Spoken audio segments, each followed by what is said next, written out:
sem estrela começam a dançar em trajeto autômato.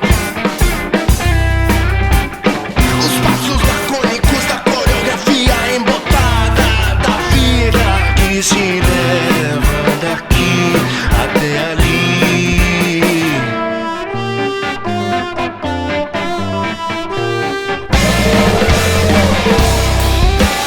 Eu sabia todos decorados, porque já havia muito que se replicavam nos dias.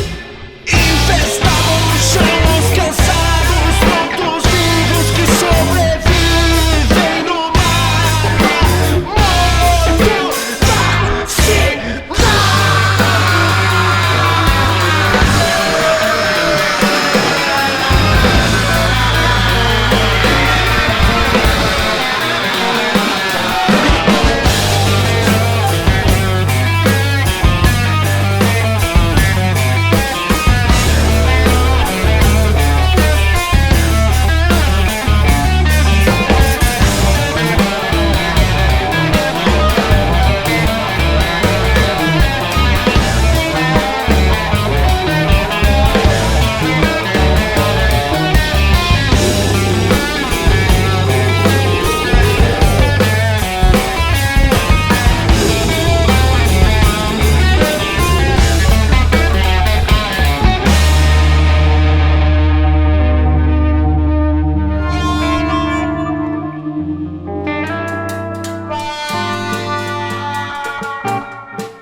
Na manhã de quinta-feira, gota suja se derrama. Infinitésimo do mundo é o medo, é a ânsia. Uma visão futurística e luminosa. Uma poça profunda de átomos primordiais.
gota do mel, gota do mate, gota da beira, gota doente.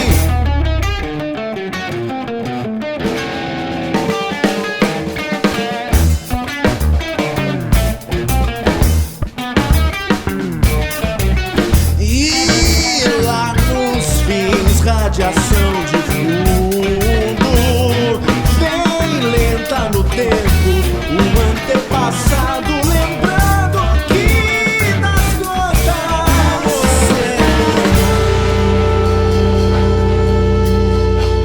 de uma cadeia de ideias, sonho milenar.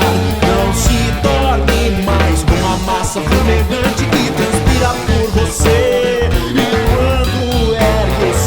Gota do mel, gota do mate, gota da beira, gota doente de uma cadeia de ideias, sonho milenar.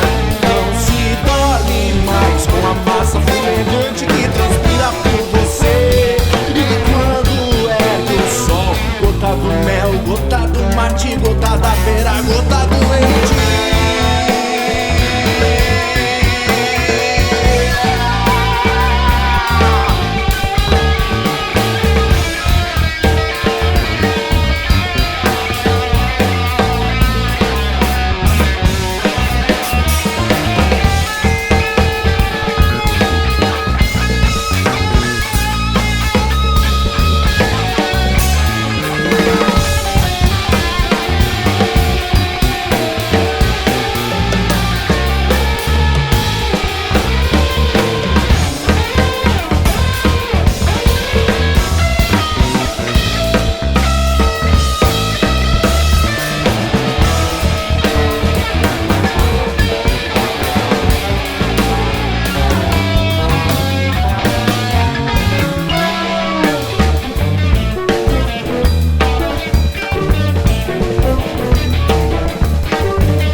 Em passos tímidos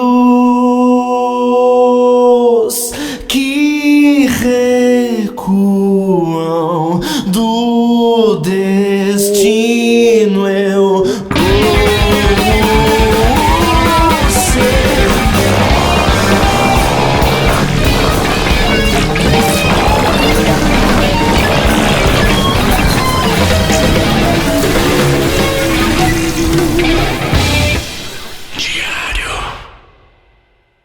desço sobre os pés,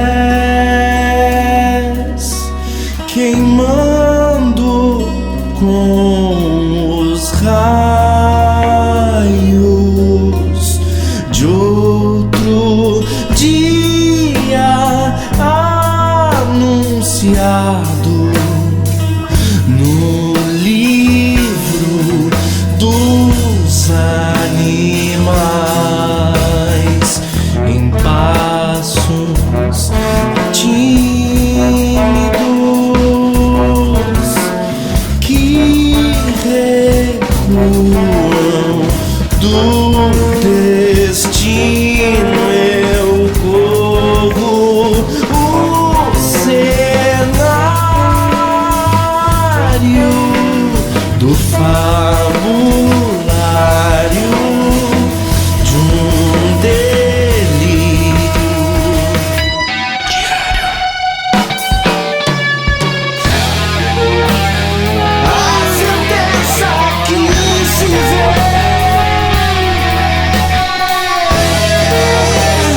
a sentença que se vê,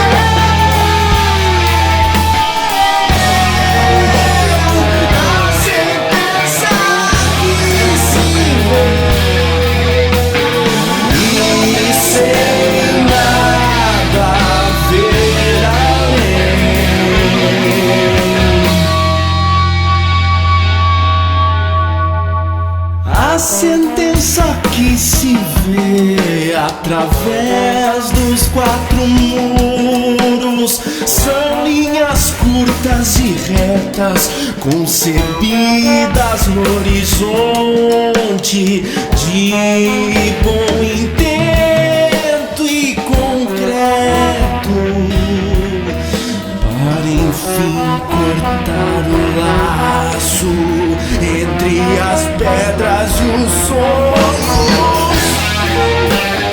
A sentença que se vê,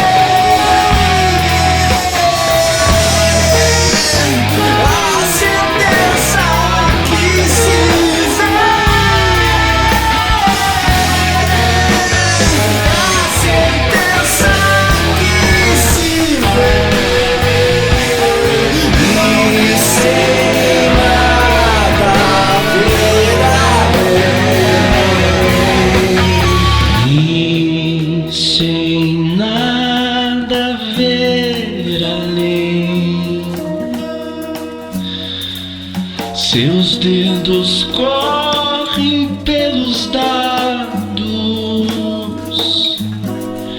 na corrente irreal.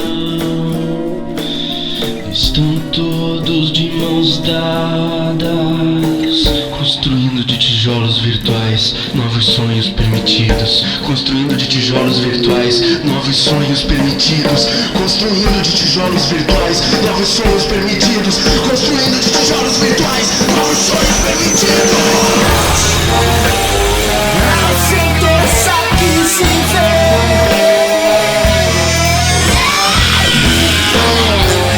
a sentença que se vê,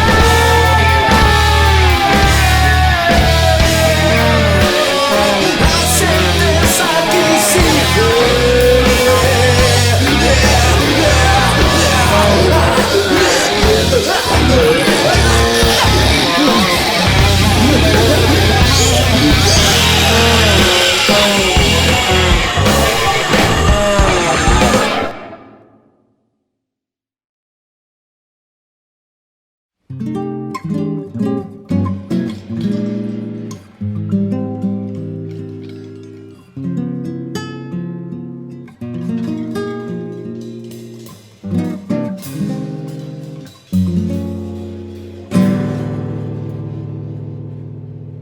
No asfalto estrelado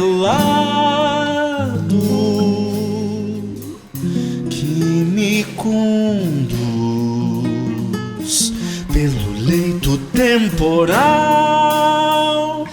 nada de grave, nada de som, nada de apesar da constância dessa escuridão, do que parece não ser, até daquele vácuo sinto a ausência.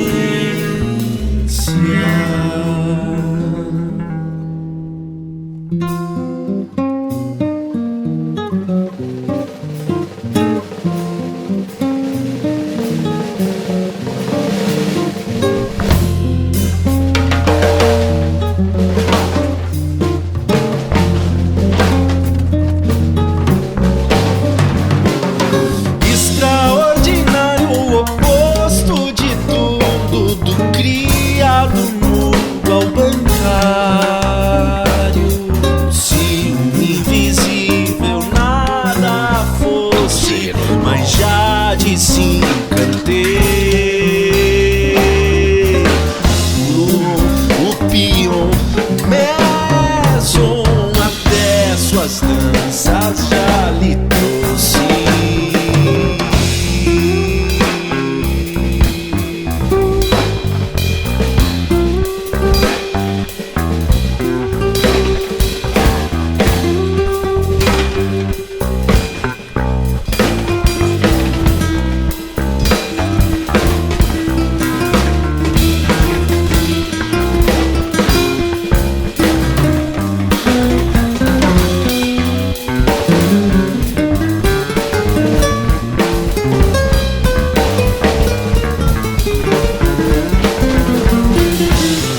Mas nada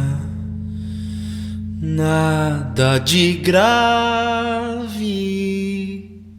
nada de som, nada por tudo, nada mais de mim, tu desvario ao extraordinário, nada mais de mim, tu desvario ao fim, nada mais de mim, já disse, tu desvario ao fim, nada mais de mim, tu desvario ao fim, nada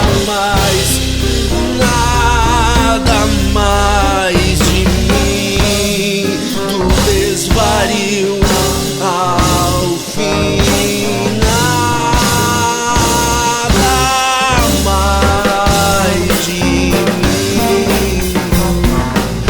Desvario ao fim, nada mais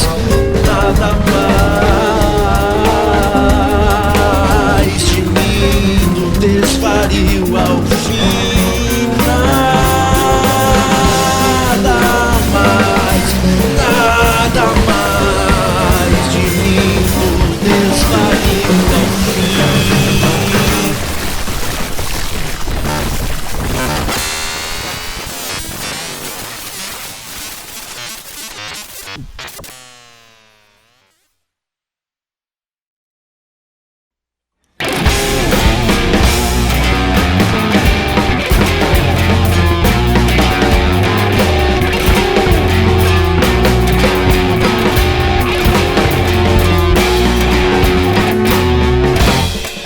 As luzes queimam minhas córneas nas noites em conservatória. De cada quanta liberado, eu lembrava das mãos talentosas dos arquitetos da história. Felizes de todos nós, de mim, flutuando sobre as esteiras, seguro sob o domo de duas luas, sobre os painéis luzidos, excitado pelos sons da célula.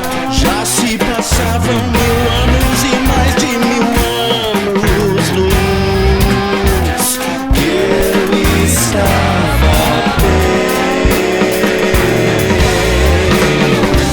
longe de todos os homens, das porcelanas voláteis, das castas e todas as coisas que travam guerras sangrentas por doces Madalenas.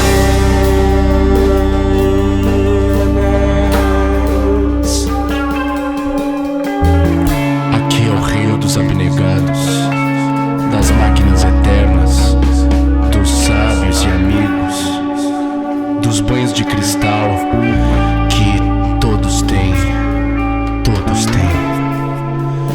Não sei dizer que é real, mas dos lampejos utópicos me sobra o acalento de ter como refúgio concreto um pensamento.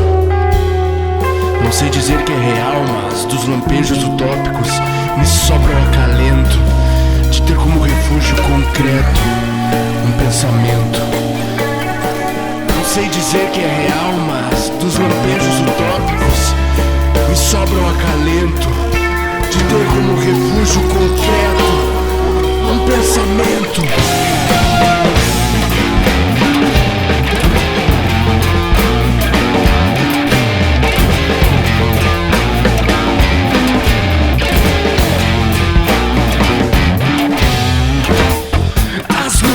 Queimam minhas córneas nas noites em conservatória. De cada quanta liberado, eu lembrava das mãos talentosas dos arquitetos da história. Felizes de todos nós, de mim, flutuando sobre as esteiras, seguro sob o domo de duas luas, sob os painéis luzidos, excitado pelos sons da célula. Já se passavam 1000 anos e mais de 1000 anos luz, que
adiante a que se destina. Quente de antes é silício, luz e zoom, retina que me leva. Estação, atmosfera, Camboriú, crosta, nível, matéria de mim. Era lixo nuclear, aquilo que é, ó que se conhece. Nunca soube pra que sou, só que sou seu caldo infusão, pedaço das estrelas, pensamento, coisa linda de meu corpo se resume.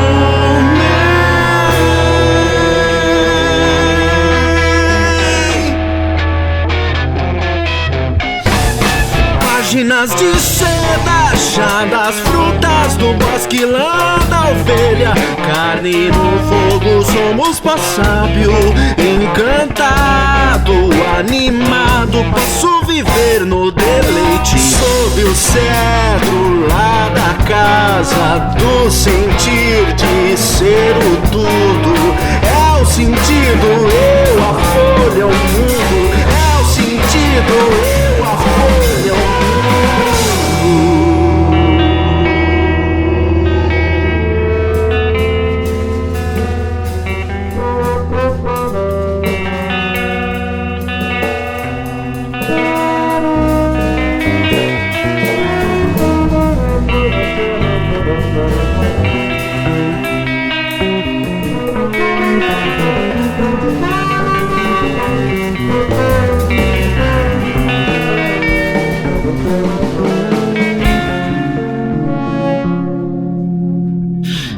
Estação, atmosfera, Camboriú, crosta, nível, matéria de mim.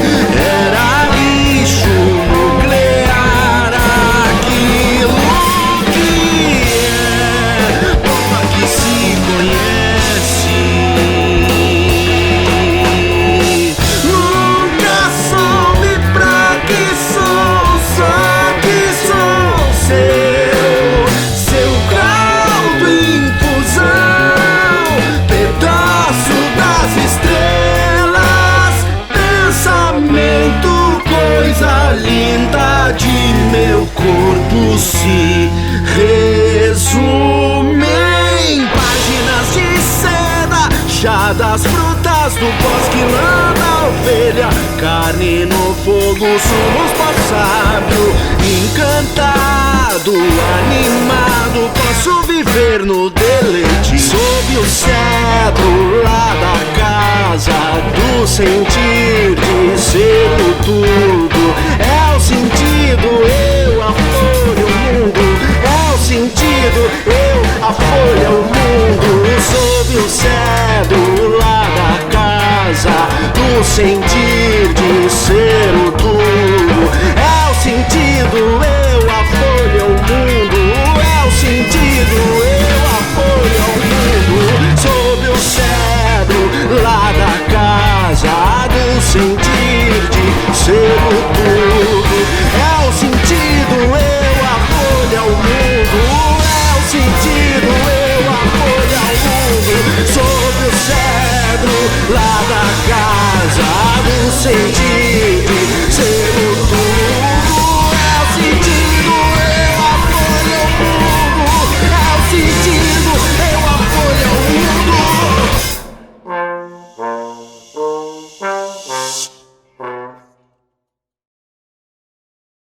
Hoje acordei nu, não por conta de uma noite furiosa ou de um verão sufocante, tampouco por conta do sonambulismo. Não sei ao certo como isso tomou forma, e quem dera a falta de roupas fosse o grande mistério. Acordar é eufemismo para o meu parto. A cena, como eu mesmo vi, era de um homem branco, gordo, Branco de unhas sujas e pretas, estirado em uma cama simples de madeira e molas quebradas, que mal podia suportar o seu próprio peso. No quarto, assim como em mim, estranhamente não havia nada mais. Há controvérsias sobre o que precedeu o acontecido. Nascer velho e sabendo que um quarto deveria conter um guarda-roupas não era algo usual. A natureza rejeita, assim, indubitavelmente, a teoria da luz dada. Mas como não haveria de ser isso, eu aparentava uns 30 anos vividos ou nascidos. Além da amnésia dos registros históricos desses anos e da minha própria ficha técnica, nome, endereço, signo, orientação política, que parecia ser um truque proposital e defensivo da minha mente, eu não sentia nada.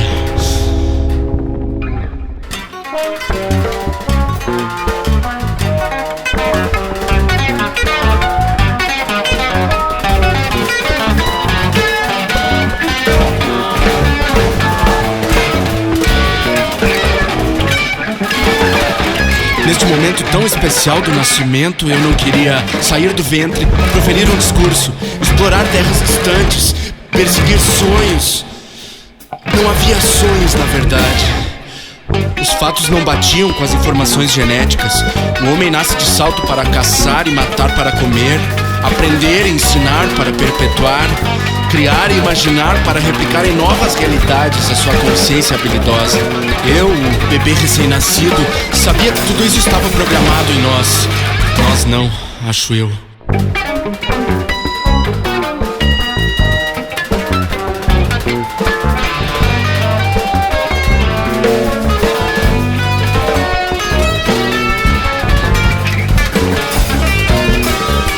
Eu não apresentava nenhuma das qualidades que nos fazem humanos. E isso fez surgir finalmente meu primeiro sentimento: dor.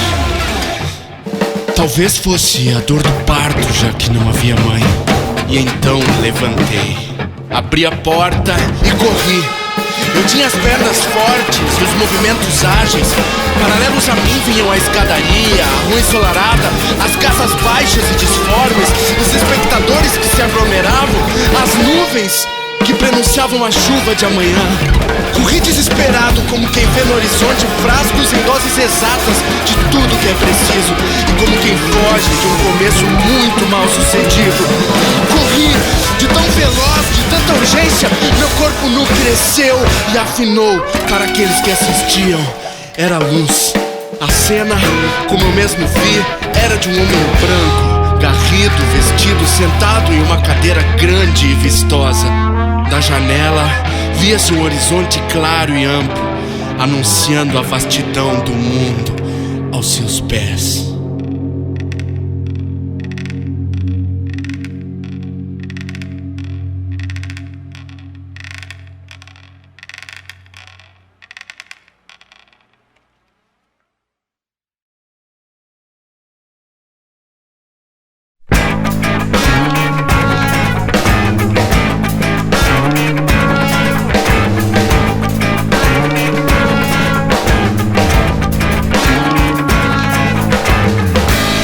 Casas velhas amarelas, cada uma 2 andares. Corria água turbulenta, jorrando vultões ao buraco. Saía água pelas portas que não traziam mais os que chegavam. Saía água das janelas que não viam mais os horizontes. Lá fora os pássaros gigantes de bico longo alaranjado voavam sobre a cidade, cantando o fim anunciado.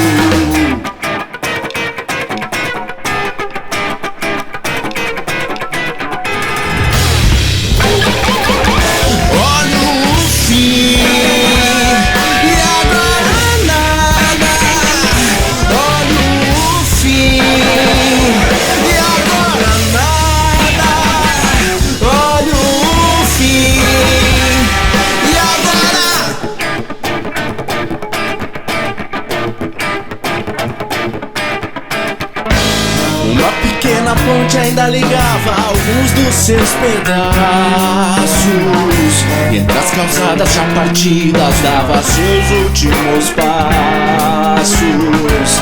Na ponta dos pés eu me equilibrava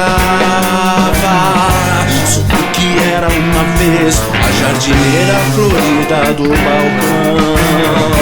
Corria água turbulenta nos meus olhos já cansados. Olha o fim de uma beirada e agora nada. Olha o fim e agora nada. Olha o fim e agora nada. Olha o fim e agora.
Eram 5 horas da manhã daquele fatídico dia quando o telefone tocou.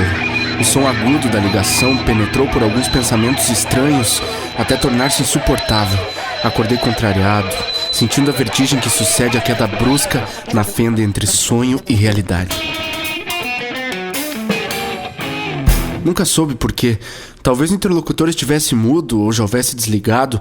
Talvez mesmo o telefone nunca tivesse tocado. Afinal, não poderia afirmar a vocês, sem receio, que a minha consciência era algo mais que um lampejo naquele momento. Só posso garantir a veracidade dos acontecimentos posteriores, que permaneceram registrados vivamente na memória por todos os anos restantes. Quer tenha havido ou não telefonema, a ação tomou tempo suficiente para me despertar, ou, como conjecturei tempos depois, para me carregar alguma dimensão inexplorada do subconsciente. Assumindo-se que acordei simplesmente Vicente Algoz. Isso quer dizer, dormi Pedro Érebo e acordei Vicente Algoz. Lhes garanto que a experiência da descoberta foi a seu tempo devidamente aterrorizante. O primeiro sinal da perda de mim mesmo foi o notável peso das coisas. Tudo aquilo que antes era leve e natural tornou-se estranho carregar.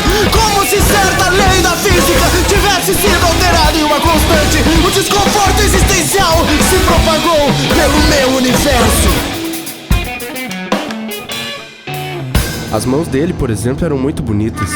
Mãos macias, com unhas triangulares e demasiado limpas, mas definitivamente não eram do meu tamanho. Não serviam para segurar meus talheres, para dobrar meus lençóis. Como poderia pintar os móveis da oficina com as mãos de um corretor? Se tentasse alcançar os óculos no bidê, sentia imediatamente a agonia de quem carrega um braço intruso, mais denso, mais curto. Eu perdia, além da identidade do meu conhecido braço, a personalidade dos meus movimentos. Não era mais livre então para minha própria vida, já que aquelas mãos eram agora minhas e carregavam outros fardos. Lembro-me que com esforço e profunda tristeza alcancei o bidê, e os óculos não couberam em minha cabeça, que por ora era dura e maior. O ritual de tantas manhãs perdeu seu sentido quando me lembrei que os olhos também não eram mais os meus. Espiei pela janela e não podia mais enxergar o que estava longe. Esse foi o sinal derradeiro da metamorfose. Via o mundo agora pela ótica do outro. As calças que eu usava eram também dele. Preferia eu ter acordado nu. Preferia? Vejo que as minhas primeiras impressões sobre o novo corpo que habitava eram confusas e, de certa forma, rasas. O saudosismo que imperava ali pela falta do velho corpo era facilmente desmontado, já que ele dava tão pouco valor quando era de minha posse. Amaldiçoava todas as manhãs a ida ao trabalho, lamentava todo meio-dia o almoço que preparava, reclamava toda a noite da pele enrugada e da barriga tão grande. Como poderia sentir a falta de algo que era fonte de inumeráveis frustrações? Mas sentia. E me ocorria então que talvez o culpado de todas as agruras não fosse o corpo. Como quer que fosse, para os fins práticos, de que importava que pés me carregavam. A hipocrisia daqueles sentimentos era a prova de que eu poderia me adaptar a outro corpo e me apegar a ele e gastá-lo até esfarrapar. É impossível atestar sobre a solidez e a pureza desses desejos, ora uns, ora outros. As vontades são visceralmente dependentes do referencial. Queria ser ele, queria ser eu. Dali até o fim, só poderia querer ser ele. Pronto.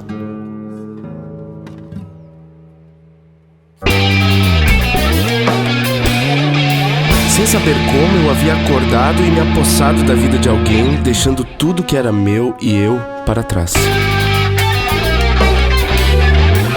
O problema que passou a me sondar logo depois foi a descontinuidade da história e do espaço, provocada pela existência de dois corpos iguais. Não éramos gêmeos, não éramos parecidos, não éramos sócios. Eu era um substituto. Não caberíamos no mesmo escritório e os amigos do futebol também não aceitariam os dois. Também não poderia passar os domingos com a minha mãe, nem com a dele. Mas a grandiosidade desse problema, sufocante por sua natureza, implicava também em uma solução única e pontual. Eu, que já ocupava aquele corpo, devia também ocupar a sua posição. Mal sabia o algoz o que se passava, pensei. Acordou igualmente em sua cama, desavisado e distraído, como se o dia fosse o mesmo que todos os anteriores. Percebi que não éramos muito fortes, também não parecíamos muito ágeis. Encontrando nosso ponto fraco, encontrava a liberdade. Saí pela porta com as calças apertadas aos tropeços sobre os pés desajeitados. De cabeça baixa andei por 12 quarteirões até chegar ao nosso escritório. Na parede estava cunhado em dourado o nosso nome. Vicente Algoz era um nome pomposo e eu já me afeiçoava a ele. Subi as escadas ofegante em uma corrida grotesca e irracional. Naqueles últimos segundos delirava, tomado pela ânsia de me firmar aquela vida e renascer. Segurei a maçaneta da nossa porta, como se agarrasse a mão de alguém para não cair do alto do prédio. Quando abri, caí com uma pancada.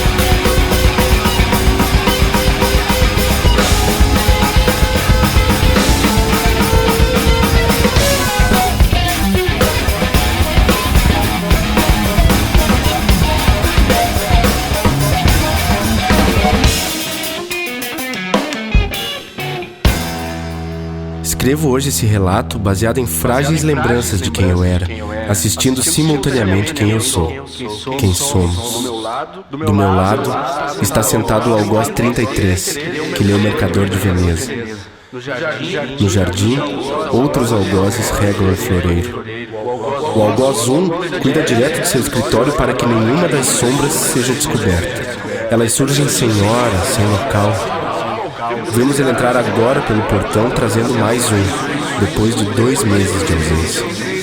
Hoje à noite vamos festejar.